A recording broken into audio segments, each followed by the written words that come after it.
మగవారి జీవితం బాధ్యతలతో మొదలై త్యాగాలతో సాగే ఒక అలుపెరుగని ప్రయాణం. పైకి గంభీరంగా కనిపించినా వారి మనసులు కుటుంబం పట్ల అపారమైన ప్రేమ, ఆవేదన దాగి ఉంటాయి. ఒక్కోసారి తన కోరికలను, ఆశయాలను పక్కన పెట్టి తల్లిదండ్రులు, భార్యాపిల్లల సంతోషం కోసం నిరంతరం శ్రమిస్తాడు. తన జేబు ఖాళీగా ఉన్నా కుటుంబ అవసరాలకు ఎప్పుడూ లోటు రానివ్వడు.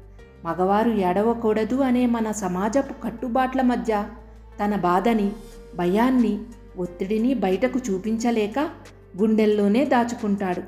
కళ్ళలో నీళ్లు తిరుగుతున్నా పెదాలపై చిరునవ్వుతో అందరికీ ధైర్యాన్ని అందిస్తాడు. ఒక తండ్రిగా పిల్లల భవిష్యత్తు కోసం తను పాత బట్టలనే వేసుకుంటూ పిల్లలకు మాత్రం కొత్త జీవితాన్ని ఇవ్వాలని ప్రయత్నిస్తాడు.